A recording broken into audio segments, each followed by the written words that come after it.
एक चर्चा इस बात की बड़ी हो रही है हरजोत जी कि पंजाब की गाड़ियां दिल्ली में बहुत घूम रही हैं। इसी बात पर देखेंगे तो देश के प्रधानमंत्री नरेंद्र मोदी जी किस आधार पर गुजरात से वाराणसी आ गए थे। और जब 2100 वाली योजना का जिक्र करते हैं तो तमाम लोग ये याद दिलाते हैं कि पंजाब में भी एक वादा हुआ था 1000 रुपए देने। क्या हुआ इस वादे का? 100% देंगे। क्या फर्क है मतलब यहाँ का शिक्षा मंत्री होने में और पंजाब का शिक्षा मंत्री होने में? आप उनके स्पोक्स पर्सन छोड़ दिए, आप ऑफ कैमरा पूछेंगे, बोलेंगे नहीं सरकारी स्कूल तो अच्छे होंगे। आपने कहा कि मैं ऐसे स्कूल बनाना चाहता हूँ जहाँ पर नेता, मंत्रियों, विधायकों के और अधिकारियों के बच्चे पढ़ें, ऐसे इंफ्रास्ट्रक्चर बनाना चाहता हूँ। अभी तक कुछ ऐसा कोई स्कूल बन पाया? लुधियाना में ऐसा स्कूल है, मोहाली में ऐसा स्कूल है, हमारे स्कूल्स में स्विमिंग पूल्स है। सरकारी स्कूल में प्राइवेट स्कूल के बच्चे स्विमिंग सीखना आते हैं। एक घटना हुई है अमृतसर में, बाबा साहब अम्बेडकर के अपमान का एक बड़ा मुद्दा बनाया जा रहा है। पंजाब के इतिहास में सबसे ज़्यादा अगर दलित रिप्रेजेंटेशन कैबिनेट में मिला आज तक, वो इस सरकार में है। तमाम जानकारों को ये सुन रहा हूँ कि ये चुनाव उतना आसान है नहीं। मैं आपको बड़े दावे के साथ ये बात कह सकता हूँ कि आम आदमी पार्टी 60 सीट क्रॉस करेगी। बड़े नेताओं की सीट बताई जा रही है। बड़े नेताओं को तो छोड़ अरविंद केजरीवाल के नई दिल्ली, जंगपुरा से मनीष सिसोदिया। सबसे पहले जो नतीजा आएगा वो नई दिल्ली सीट के अरविंद केजरीवाल जी 1 लाख से ऊपर वोटों से जीत गए। मैं लिख कर दे सकता हूँ। दिल्ली विधानसभा के चुनाव चल रहे हैं, काउंटडाउन शुरू हो चुका है। 5 तारीख को वोटिंग होनी है और उससे पहले सभी पार्टियां जोर लगा रही हैं। पंजाब के लोग भी जोर लगा रहे हैं, आम आदमी पार्टी से जुड़े पंजाब के नेता भी जोर लगा रहे हैं। तो ऐसे एक नेता, पंजाब के शिक्षा मंत्री हरजोत सिंह बैस हमारे साथ मौजूद हैं।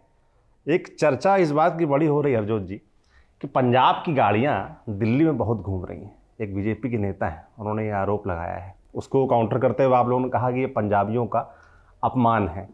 तो मैं दोनों चीज़ें समझना चाहता हूँ कि जो गाड़ियाँ घूम रही हैं वो क्यों घूम रही हैं और ये पंजाबियों का अपमान कैसे हुआ? देखिए सौरभ, सबसे पहले तो अगर आप पंजाब का इतिहास देखें, उसको 2 हिस्सों में बांट देते हैं, एक आज़ादी से पहले और एक आज़ादी के बाद। आप दोनों हिस्सों में देखिए, सबसे ज़्यादा कुर्बानियाँ पंजाबियों ने दी और सिखों ने दी हैं। और अभी भी अभी भी खबर आती है, जब भी शहादत होती है तो उसमें आपको पंजाब का नौजवान ज़रूर मिलेगा। मेरा इस बात का, ये दिल्ली देश की राजधानी है, क्या हम, और दिल्ली में बहुत सारे सिखों के गुरु घर हैं, ऐतिहासिक गुरुद्वारे हैं। हमारे 9वें पातशाह ने यहाँ अपना शीश दिया था इस देश की रक्षा के लिए, कश्मीरी पंडितों की रक्षा के लिए। बहुत सारे लोग हैं जिनकी यहाँ पर रिश्तेदारियाँ हैं। बहुत सारे नौजवान हैं पंजाब के जो यूपीएससी का ड्रीम लेकर दिल्ली में आते हैं। बहुत सारे लोग हैं जो यहाँ व्यापार करने आते हैं। लुधियाना का जो हौजरी मार्केट है वो लुधियाना और गांधीनगर ऐसे जुड़े हुए हैं रोज़ाना। तो मेरे कहने का भाव ये है कि क्या हम अपनी राजधानी में नहीं आ सकते? ये पंजाब की गाड़ियों को मेंशन करना, और देश की राजधानी है, यहाँ पर आपको यूपी नंबर भी मिलेगा, राजस्थान नंबर भी मिलेगा, हरियाणा भी मिलेगा। तो ये आपकी सोच दर्शाता है पंजाब के प्रति। इसलिए कि पंजाब की आधिकारिक मशीन मेरी सुने, ये देखिए, ये फिर वो डिफरेंट बात थी। उन्होंने पंजाब की गाड़ियाँ, तो ये उनकी नफरत दिखाती है पंजाबियों के प्रति। इस तरीके से ये पंजाब का अपमान है। अब मैं इस बात पर आ जाता हूँ। मैं अरविंद केजरीवाल का सिपाही हूँ। मैं 2013 के चुनाव में भी आया, मैं हरिनगर, तिलक नगर सब जगह। 2015 के चुनाव में भी आया, 2020 के चुनाव में भी। इस बारी 25 फ़र्क ये है कि इस बारी मंत्री बन गए, तब हम एक आम कार्यकर्ता होते थे। हम वो हमारे लीडर हैं, हम इस पार्टी से, इस दल से जुड़े हुए हैं, यही हमने अपनी राजनीति सीखी। तो ये क्या हमारा ये फ़र्ज़ नहीं बनता कि हम आकर अपनी पार्टी के लिए वोट मांग सकते हैं? अगर आप इसी बात पर देखेंगे तो देश के प्रधानमंत्री नरेंद्र मोदी जी किस आधार पर गुजरात से वाराणसी आ गए थे? ये आप, हमारे देश का संविधान, बाबा साहब अम्बेडकर जी का जो संविधान है, वो फ्री मूवमेंट की बात करता है। हम कहीं भी जाकर वोट मांग सकते हैं। कल को हमारी पार्टी यूपी में चुनाव लड़ेगी तो मैं यहाँ क्या हरजोत बैस जाकर यूपी में चुनाव प्रचार नहीं कर सकते? या फिर जब मेरा चुनाव होगा, क्या यूपी से मेरा कोई आम आदमी पार्टी का साथी आकर मेरे लिए वोट नहीं मांग सकता? क्या इस देश का संविधान अलाउ नहीं करता? हाँ, इलेक्शन कमीशन की इसमें रोक नहीं है। वोटिंग से 48 घंटे पहले आपको वो छोड़ना होता है, वो आप फॉलो करें। तो इसको इस तरीके से कहना बहुत बुरा। और इन्होंने तो सारे देश के अपने मंत्री लगा दिए, सब यूनियन मिनिस्टर्स लगा दिए, सब एमपी लगा दिए। आप ये बताइए, मैं इस तरीके का हाल है, मुझे ये बताया गया है कि अगर हमारा कोई कार्यकर्ता सी विजिल के ऊपर कंप्लेंट करता है, उसको पुलिस अरेस्ट कर कर ले जाती है। क्या ये मशीनरी का मिसयूज़ नहीं है? हम आते हैं, हम अपने कोई भी मैं अपनी पर्सनल गाड़ी में आता हूँ, अपने पर्सनल जो भी खाना पीना रहना है वो मेरा पर्सनल खर्चा है, एक भी आप किसी तरीके से भी, और हम पब्लिक लाइफ में हैं। हाँ, हम आकर अपनी पार्टी के लिए, अपने नेता के लिए वोट मांग रहे हैं, मेरा अधिकार है। ये देश का संविधान मुझे ये ताकत देता है। आपने खुद को अरविंद केजरीवाल का सिपाही बताया। आपकी कहानी बड़ी दिलचस्प है। 23 की उम्र में राजनीति में आए, 26 में पहला विधानसभा चुनाव लड़े, 32 में जीते और यंगेस्ट कैबिनेट मिनिस्टर बने पंजाब के। ये थोड़ा आपकी जर्नी जानना चाहता हूँ। शुरुआत कहाँ से हुई, आम आदमी पार्टी से कब जुड़े, राजनीति पर रुझान कब आया? सौरभ भाई, बड़ा सिंपल है। मैं वकालत का स्टूडेंट था, लॉ का स्टूडेंट था, और तब एक देश में आंदोलन हुआ जिसको हम इंडिया अगेंस्ट करप्शन बोलते हैं। मैं तब लुधियाना में पढ़ता था। मैं लुधियाना का जो सबसे मेन चौक है उसको, वहाँ भगत सिंह जी का, राजदेव जी, शहीद शहीद राजगुरु का वहाँ पर स्टैचू लगा है, उसके नीचे हम बैठ के, शुरुआत में हम सिर्फ 2-3 साथी थे और वहाँ से चल पड़ा, और तब से ऐसा जुड़े हैं। फिर मनीष जी 2011 लुधियाना आए, पंजाब आए, तो मुझे पंजाब की जिम्मेदारी, और मुझे नहीं पता ये सब, जैसे अरविंद जी बोलते हैं कि भगवान रास्ता तय करता है, करते करते करते करते आज यहाँ पहुँचे। चुनाव जैसे मैं बताया, 2013 का चुनाव दिल्ली में लड़ा, 14 का चुनाव हारा, हालांकि पंजाब में 4 सीट आई, पर आम आदमी पार्टी 400 सीट हार गई थी। उसके बाद दोबारा 2015 में दिल्ली में जो 70 में से 67 सीटें, फिर पंजाब का चुनाव हुआ। हालांकि हम सरकार नहीं बना पाए, पर हम मुख्य विपक्षी दल बने। मैं खुद चुनाव लड़ा, 40,000 वोट मिली, नहीं जीत पाया। पर एक राजनीतिक दल में ये होता है कि आपको मेहनत करते जाना, और इस बारी 2022 में हमें एक ऐसा मैंडेट मिला जो आज तक पंजाब में कभी किसी को नहीं मिला था। और आप ये देखिए कि ये सिर्फ़ और सिर्फ आम आदमी पार्टी में मुमकिन है। मैं इसलिए अपने आप को अरविंद केजरीवाल का सिपाही बोलता हूँ। उनकी जो स्कूल ऑफ पॉलिटिक्स है वो बिल्कुल डिफरेंट है। आपको किसी और राजनीतिक दल में, मेरे परिवार में मेरे पिता, मेरे दादा, मेरे नाना, कोई भी कभी भी राजनीति में नहीं था, और मुझे 26 साल की उम्र में भी टिकट मिली। मैं चुनाव हारा, पार्टी ने फिर भरोसा दिया, और उसके बाद सबसे यंगेस्ट कैबिनेट मिनिस्टर, और वो भी शिक्षा जैसी जिम्मेदारी। आम आदमी पार्टी के लिए शिक्षा और स्वास्थ्य बहुत एक अहम मुद्दे हैं, और मैं अपनी तरफ से पूरी कोशिश करता हूं कि मैं अरविंद केजरीवाल जी की उम्मीदों पर खरा उतर सकूं, भगवंत मान जी की उम्मीदों पर खरा उतर सकूं, और जो उम्मीदें पंजाब की जनता ने लगाई हैं उस पर खरा उतर सकूं। बिल्कुल, आपने शिक्षा नीति की बात की, तो इलेक्शन चल रहा है, सबसे ज़्यादा चर्चा भी मुझे लगता है शिक्षा नीति, स्वास्थ्य को लेकर जो नीतियां हैं उसकी होती है, और पंजाब में क्योंकि आप एजुकेशन मिनिस्टर हैं, तो मैं जानना चाहता हूँ, जैसे दिल्ली है वो तो यूनियन टेरिटरी भी है और चुनाव होते हैं, राज्य भी है, और पंजाब पूरी तरीके से राज्य है, तो क्या फ़र्क है मतलब यहाँ का शिक्षा मंत्री होने में और पंजाब का शिक्षा मंत्री होने में? क्या आपने वहाँ नया कुछ कर पाए, क्या फ्रीडम रहता है? देखिए, यहाँ पर ये दिक्कत थी कि जैसे मनीष सिसोदिया जी ने जब यहाँ के टीचर्स को फिनलैंड भेजना चाहा, वो फाइल रोक दी। पर दिल्ली में अगर मैं सोचूं कि दिल्ली के में जो शिक्षा क्रांति हुई है वो देश में एक बेंचमार्क सेट कर दिया। आप इस बात को आप भी सहमत होंगे कि 2014 से पहले जब तक मनीष सिसोदिया एजुकेशन मिनिस्टर नहीं बने थे, देश में ऐसा था कि एक शिक्षा मंत्री की कोई वैल्यू ही नहीं थी, उनको अपना काम ही नहीं पता था। पर मनीष सिसोदिया जी ने एक बेंचमार्क सेट कर दिया कि सरकारी स्कूल बदले जा सकते हैं। आज आप दिल्ली में कट्टर बीजेपी विरोधी से भी पूछ लेंगे, वो कहेगा नहीं हाँ काम हुआ है। आप उनके स्पोक्स पर्सन छोड़ दिए, बट आप ऑफ कैमरा पूछेंगे, बोलेंगे नहीं सरकारी स्कूल तो अच्छे हुए हैं। इतना ज़बरदस्त काम हुआ है। और यहाँ से सीख कर हमने पंजाब में, फ़र्क ये है कि दिल्ली में नंबर ऑफ स्कूल्स कम है, हालांकि नंबर ऑफ स्टूडेंट्स उतने ही हैं, पर पंजाब में नंबर ऑफ स्कूल्स बहुत ज़्यादा है। 20,000 स्कूल हैं, तो और यहाँ पर लगभग 1,000 स्कूल है। हाँ, तो बच्चों की संख्या ऑलमोस्ट बराबर है। पर जब आप 20,000 स्कूलों की बात करते हैं तो आपको 20,000 स्कूलों को बदलने के लिए टाइम चाहिए। पर आज मैं आपको ये बात कह सकता हूँ कि आज पंजाब में हमने 8,000 स्कूल ऐसे थे यहाँ 4 दीवारी तक नहीं थी, बाउंड्री वॉल नहीं थी। 8,000 स्कूलों में बाउंड्री वॉल, 10,000 नए क्लासरूम। इसके अलावा हमने सरकारी स्कूलों में बस सर्विस शुरू कर दी। पंजाब पहला ऐसा स्टेट है जिसके गवर्नमेंट स्कूल्स में बस सर्विस है। 200 स्कूलों में शुरू की है और लगभग 12,000 बच्चे, उन 12,000 में से 8,000 लड़कियां हैं। ये लड़कियां पहले जब 8वीं 10वीं के बाद पढ़ाई छोड़ देती थी, पर अब क्योंकि फ्री में बस आती है, एकदम जैसे किसी प्राइवेट स्कूल की पीले रंग की बस, एकदम उस पर लिखा होता है गवर्नमेंट स्कूल, उसमें बैठकर वो बच्चियां अब अपने स्कूल जाती हैं। वाईफाई हो गया, सिक्योरिटी गार्ड्स, आपको कहीं भी देश के किसी भी राज्य के सरकारी स्कूल के बाहर आपको सिक्योरिटी गार्ड्स नहीं मिलेंगे। पंजाब में हमारे जितने सीनियर सेकेंडरी स्कूल्स हैं उनके बाहर आपको 2 security guards ex army man, जो स्कूल लगने से 1 घंटा पहले आते हैं और स्कूल लगने के 1 घंटा बाद जाते हैं। तो वो जो छुट्टी के टाइम पर वो जो एक आप क्योस का माहौल होता था वो ख़त्म हो गया है। बहुत से हमने अपने प्रिंसिपल्स को सिंगापुर भेजा, टीचर्स को फ़िनलैंड भेजा, अभी फ़िनलैंड की टीम हमारे स्कूल्स को विज़िट कर गई जी। तो लगातार कोशिश कर रहे हैं, स्कूल ऑफ एमिनेंस बनाए, 118 स्कूल ऑफ एमिनेंस बने हैं। हमारे बच्चों को हमने जो भी सैटेलाइट लॉन्च होती है इसरो के द्वारा, हमारे सरकारी स्कूल के बच्चे वो देखने जाते हैं। और इन 118 स्कूल ऑफ एमिनेंस में जो एडमिशन है वो सीधा, अगर कोई इंजीनियर बनना चाहते तो हम उसको इंजीनियरिंग 9वीं क्लास से, 9वीं कक्षा से उसको उसी टाइप की उसको शिक्षा दी जाती है, एक्स्ट्रा कोचिंग्स, ताकि वो बच्चा अपने सपने को साकार कर सके।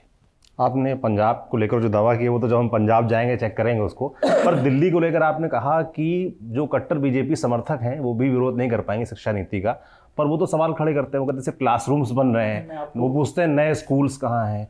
एक दावा ये भी किया जाता है कि 1038 स्कूल पर 700 स्कूलों में प्रिंसिपल नहीं है। इस तरह की बातें भी कही जाती हैं। सौरभ भाई देखिए, मैं यही बोल रहा था, जब आप बोलेंगे कैमरे के सामने तो कोई नहीं होना, पर जब आप उनसे मिलते हैं, इवन अभी भी चुनाव प्रचार के दौरान आप जब किसी डोर टू डोर जाते हैं तो आपको पता लग जाता है ये कोई बीजेपी का लीडर है, या उनके घर के बाहर पोस्टर लगा मिल जाता है। पर जब आप उनसे नहीं, हाँ ठीक है, शिक्षा पर तो काम हुआ है। मैंने कम से कम 40 स्कूल तो मैंने दिल्ली के देखे हैं। जो दिल्ली के स्कूल्स का जो इंफ्रास्ट्रक्चर लेवल है, यहाँ के बच्चे, आप यहाँ के जो स्कूल ऑफ स्पेशलाइज्ड एमिनेंस हैं वो इतने शानदार हैं। आप परफॉर्मिंग आर्ट्स यानी बाकी वो 20 साल एडवांस है। आप उन बच्चों, यानी उन बच्चों ने, बिजनेस ब्लास्टर में जो बच्चे थे उनको 2-2 करोड़ रुपए वो साल का कमा रहे हैं। आप सोचिए, ये सब, यानी बहुत सारे बच्चे हैं जिनकी किताबें अमेज़ॉन पर फर्स्ट रैंक आई हुई हैं।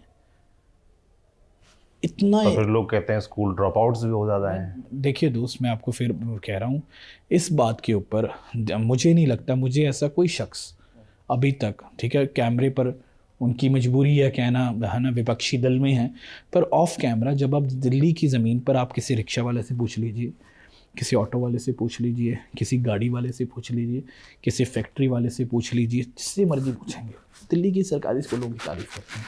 दिल्ली के मोहल्ला के बीजेपी वाले से पूछा? मैं 100% आपकी बीजेपी, मैं दोस्ती नहीं। आप सोचिए, जब आप डोर टू डोर कर रहे हैं तब आपको पता लग जाता है। बहुत सारे लोकल साथी बोलते हैं कि नहीं, इस घर की घंटी मनवाना ना, क्यों, ये तो आरएसएस में नहीं, तो क्या हुआ, वोट मांगना अधिकार है हमारा। तो जब वोट मांगते हैं तो बात होती है तो कहते हैं नहीं, हाँ शिक्षा पर तो काम हुआ है। उनको बताता हूँ नहीं कि मैं शिक्षा मंत्री हूँ पंजाब से जी, मैं आया हूँ, ठीक है, अब हमारा वोट मांगना अधिकार है, ये जनता को तय करना है। पर जब आप उनसे बात करते हैं तो वो कहते हैं, बहुत सारे लोग तारीफ़ करते हैं। मैं आपका एक इंटरव्यू, आप बोल लीजिए। आप भी किसी दिन बिना कैमरे के साथ, आज शाम को भी मैं जा रहा हूँ, कर देख लेंगे। आपका एक इंटरव्यू सुन रहा था पंजाब को लेकर, आपने कहा कि मैं ऐसे स्कूल बनाना चाहता हूं जहां पर नेता, मंत्रियों, विधायकों के और अधिकारियों के बच्चे पढ़ें, ऐसे इंफ्रास्ट्रक्चर बनाना चाहता हूं। अभी तक कुछ ऐसा कोई स्कूल बन पाया? नहीं, अभी हमारे वैसे बहुत सारे स्कूल हैं। अगर आप गूगल पर सर्च कर देख लेंगे, एक अमृतसर में हमारा स्कूल ऑफ एमिनेंस है, स्कूल ऑफ एमिनेंस शाटा, वो बहुत शानदार है। आप किसी भी, आप उसमें जाएंगे, आप कोई भी प्राइवेट यूनिवर्सिटी के बराबर उस स्कूल को रैंक कर सकते हैं। आप कभी भी अमृतसर जाएँ, you are most welcome. Ludhiana में ऐसा स्कूल है, मोहाली में ऐसा स्कूल है, हमारे स्कूल्स में स्विमिंग पूल्स है। सरकारी स्कूल में प्राइवेट स्कूल के बच्चे स्विमिंग सीखना आते हैं। तो इंफ्रास्ट्रक्चर को ठीक कर रहे हैं। जब आप इंफ्रास्ट्रक्चर को ठीक करते हैं तो बच्चों में कॉन्फिडेंस आता है। सरकारी स्कूलों में प्रॉब्लम क्या थी कि बच्चों में कॉन्फिडेंस नहीं था। कॉन्फिडेंस क्यों नहीं था? उनको लगता था कि हमारे माता पिता आर्थिक तौर पर समर्थ नहीं है हमें प्राइवेट स्कूल में पढ़ाने के लिए, इसलिए अब उनमें ये जो हीन भावना ये नहीं आ रही है। उनको लगता नहीं। अब मैंने जैसे एक सरकारी स्कूल में जाकर पूछा तो पूरी बिल्डिंग ठीक होगी। मैं से किसी बच्चों से सबसे बड़ा फ़र्क क्या है, तो कहते अब जब हम शाम को गली में खेलते हैं ना, पहले जो मेरा दोस्त प्राइवेट स्कूल में पढ़ता था वो मुझे चढ़ाता था, अब मैं उसको चढ़ाता हूँ कि मेरे स्कूल में तो जिम बन गया है, मेरे स्कूल में। तो ये जो कॉन्फिडेंस है बच्चे में कि मुझे बेस्ट शिक्षा मिल रही है, बेस्ट स्कूल में मिल रही है, अब ये आ गया। अच्छा ये बताइए, अरविंद केजरीवाल का सिपाही जब दिल्ली घूम रहा है, कब से घूम रहा है? मुझे 10-15 दिन हो गए जी। कैसा रिस्पांस मिल रहा है लोगों के बीच? क्योंकि मैं तमाम जानकारों के बीच ये सुन रहा हूँ कि ये चुनाव उतना आसान है नहीं, टक्कर है इस बार। मैं देखिए सौरभ भाई, मुझे ये लगता है कि टोटली ये मीडिया नैरेटिव है, या जो अपने आप को बहुत अपने आप को बड़े पॉलिटिकल माहिर समझते हैं वो लोग हैं, पर जब आप ज़मीन पर उतरते हो, तो मैं आपको बड़े दावे के साथ ये बात कह सकता हूँ कि आम आदमी पार्टी 60 सीट क्रॉस करेगी। 60 कर रही है 100%। और ये एक तरफा चुनाव है। आप किसी से भी बात करिए, वो कहते हैं कि देखिए बिजली फ्री है, पानी मुफ्त है, महिलाओं के लिए यात्रा मुफ्त है। जो महिलाएं दिल्ली में बहुत बड़ी संख्या है वर्किंग वुमेन की, जो बाकी स्टेट्स में नहीं होती, यहाँ पर एक बड़ी संख्या है जो वर्किंग वुमेन है दिल्ली में, उनके लिए जो ये फ्री सफ़र है, ये फ्री बस यात्रा है, ये बहुत बड़ा अगर किसी की सैलरी 30,000 है तो अब उनको वो 35,000 बनती है, क्योंकि उनका कोई कॉस्ट नहीं है। इसके अलावा जो संजीवनी योजना है, जिसमें हमने ये गारंटी दी है कि दिल्ली का हर एक बुज़ुर्ग जो 60 साल से ऊपर होगा, उसका इलाज चाहे प्राइवेट चाहे सरकारी हॉस्पिटल, चाहे 1 लाख लगे चाहे 1 करोड़ लगे, वो दिल्ली की सरकार उठाएगी। उससे सिर्फ यानी सब लोग 2100 रुपये की बात कर रहे हैं, पर मैंने जो ग्राउंड पर जाकर देखा है कि 2100 रुपये से भी ज़्यादा बड़ा फैक्टर संजीवनी योजना है। अब चाहे वो कोई नौजवान है, उसको भी अपनी माता पिता की चिंता है, अब उसको लगता है इससे बड़ी सोशल सिक्योरिटी कोई सरकार कौन दे सकता है, और हर बुजुर्ग को लगता है ठीक है कि अब मैं सुरक्षित हाथों में हूँ। तो ये एक तरफ का चुनाव है दिल्ली में। आप बच्चों से बात करो, वो कहते नहीं हमारे स्कूल में काम हुआ है, हम वोट देंगे। तो एक तरफ का चुनाव है। ये सब क्योंकि बीजेपी की मशीनरी इतनी बड़ी है कि वो ये नैरेटिव सेट कर सकती है, पर वो जो नैरेटिव है वो सिर्फ मोबाइल फ़ोन और टीवी स्क्रीन तक सीमित है, ज़मीन पर वो नैरेटिव नहीं। आपने कहा आप ग्राउंड पर जा रहे हैं, मैं भी ग्राउंड पर जा रहा हूँ, और जब 2100 वाली योजना का जिक्र करते हैं तो तमाम लोग ये याद दिलाते हैं कि पंजाब में भी एक वादा हुआ था 1000 रुपये देने का। क्या हुआ उस वादे का? 100% देंगे। अभी हमारे मुख्यमंत्री ने अनाउंस किया। देखिए आप जब चुनाव में जाते हैं, हमने पंजाब में 10 गारंटियाँ दी, ठीक है, और आप सबको पता है कि पंजाब के हालात कैसे थे। जैसे जैसे पंजाब समृद्ध हो रहा है, वैसे वैसे हम अपने अपने प्रॉमिसेस डिलीवर कर रहे हैं। हमने मुफ्त बिजली की गारंटी दी थी 300 यूनिट, वो गारंटी डिलीवर कर दी। हमने ये गारंटी दी थी कि अगर कोई भी पंजाब का नौजवान शहीद हो, चाहे आर्मी में चाहे पुलिस में, हम 1 करोड़ रुपए सम्मान राशि देंगे, हमने वो गारंटी डिलीवर कर दी। खुदा ना खास्ता आज पंजाब में अगर कोई भी नौजवान, चाहे वो आर्मी में, चाहे अग्निवीर में, चाहे पंजाब पुलिस में, अगर वो शहीद होता है, उसकी अंतिम क्रिया से पहले, अंतिम अरदास से पहले हमारे मुख्यमंत्री उनके घर जाकर 1 करोड़ रुपए का चेक देते हैं। ये हो चुका है। तो ऐसे बाकी सब गारंटीज पूरी कर दी हैं, ये भी एक गारंटी है 100%, ये भी पूरी होगी। 2 नैरेटिव देखता था जो आम आदमी पार्टी की तरफ सबसे मजबूती से पेश किए जाते हैं। एक तो कट्टर ईमानदार वाली छवि थी, उस पर लोग कहते हैं डेंट लगा शराब घोटाले के जो आरोप थे उनकी वजह से, और ये कॉमन मैन वाली छवि थी, आम आदमी वाली छवि थी कि मफलर पहनते हैं या सामान्य शर्ट पहनते हैं, वैगनार में घूमते हैं। वो अब नैरेटिव आ गया है शीश महल का। तो ये क्या मुश्किल पैदा करेगा यहाँ दिल्ली चुनाव में? मुझे नहीं लगता जी। बीजेपी ने हर संभव कोशिश की। देखिए एक राजनीतिक दल के मुखिया को, एक चुने हुए मुख्यमंत्री को, एक चुने हुए उप मुख्यमंत्री को, राज्यसभा सांसद को, हमारे स्वास्थ्य मंत्री को जेल में डाल दिया। 6-6 महीने, 2-2 साल, 2.5-2.5 साल जेल में रखा। और आप ये देखिए, ये किसी नेता में हिम्मत चाहिए। अरविंद केजरीवाल जी ने दिल्ली की जनता में आकर बोला कि मैं अपना इस्तीफ़ा दे रहा हूँ, अगर आपको लगता है मैं ईमानदार हूँ तो मुझे मुख्यमंत्री की कुर्सी देनी। ऐसा आपको ऐसी मिसाल देश में दूसरी नहीं मिलेगी। तो अब ये तय हो जाएगा 8 तारीख को। एक घटना हुई है अमृतसर में, बाबा साहब अम्बेडकर के अपमान का एक बड़ा मुद्दा बनाया जा रहा है, जो कि लोकसभा के दरमियान में बना था, तब एक बड़ा मशहूर हुआ। वो एक AI का क्लिप था जिसमें अरविंद केजरीवाल को अंबेडकर साहब आशीर्वाद दे रहे हैं, और अब ये मसला है। और हमने भी लोकसभा चुनाव में देखा कैसे संविधान वाला मसला बीजेपी को एक मजबूत डेंट लगाया उसने। तो आपको नहीं लगता कि वो मसला जिस तरीके से विपक्ष उछाल रहा है, कांग्रेस पार्टी उछाल रही है, बीजेपी उछाल रही है, वो यहाँ नुकसान करेगा? दोस्त, मैं आपको ये बता दूं, मुझे अरविंद केजरीवाल जी के साथ एक लंबा समय काम करने का मौका मिला है। अरविंद केजरीवाल जी अगर अपने जीवन में किसी को सबसे बड़ा आइडल मानते हैं, वो बाबा साहब भीमराव अम्बेडकर जी हैं। आप उनके ऑफिस में देखें, वो उनकी प्रतिमा लगी है। और आम आदमी पार्टी ये पहली सरकार थी जिसने बाबा साहब अम्बेडकर जी की फ़ोटो दिल्ली में और पंजाब में, आज आप पंजाब के किसी भी सरकारी स्कूल में चले जाएं, सरकारी अस्पताल में चले जाएं, किसी तहसील में चले जाएं, DC ऑफिस चले जाएं, पुलिस के अधिकारी के पास चले जाएं, किसी मंत्री, किसी MLA, उसके ऑफिस में आपको बाबा साहब अम्बेडकर साहब की फ़ोटो और भगत सिंह जी की तस्वीर मिलेगी। ये एक सम्मान, इससे पता लगता है कि अरविंद केजरीवाल जी कितना सम्मान करते हैं बाबा साहब जी को। और जिस तरीके से जो बाबा साहब का सपना था कि सबको बराबर का अधिकार मिले, जो लाइन में सबसे आखिर में खड़ा है उस तक भी इस देश के रिसोर्सेज पहुँचे।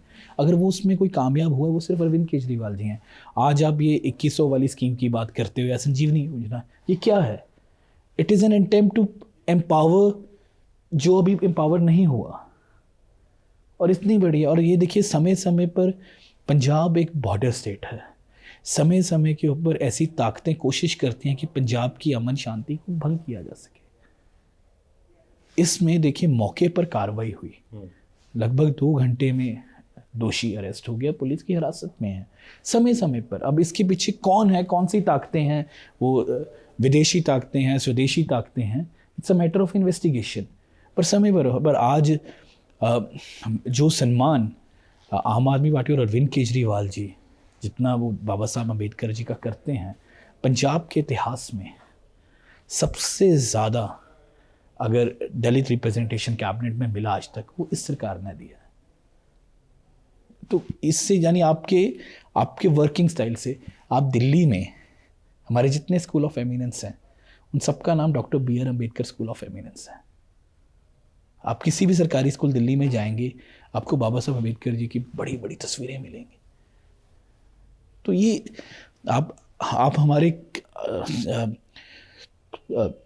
काम से देख सकते हैं कि हमारा काम समर्पित है बाबा साहब अम्बेडकर जी के प्रति। और सच में अगर आज मेरे जैसा इंसान कैबिनेट मिनिस्टर बन पाया, वो उनके कारण है, वो उनका संविधान है। आपने जहाँ से इंटरव्यू की शुरुआत की थी, अगर आज मैं दिल्ली में ये प्रचार करूँ तो वो संविधान मुझे ताकत देता है। अगर वो संविधान नहीं होता तो बीजेपी अब तक इस देश को ख़त्म कर चुकी होती। तो अगर आज ये देश बचा हुआ है, अगर आज ये देश सांस ले रहा है, अगर देश तरक्की कर रहा है, तो वो बाबा साहब अम्बेडकर जी की देन है, और हम सब उनको रोज़ नमन करते हैं। अच्छा, ये बताइए, दिल्ली में चुनाव में मुकाबला किससे देख रहे हैं आप?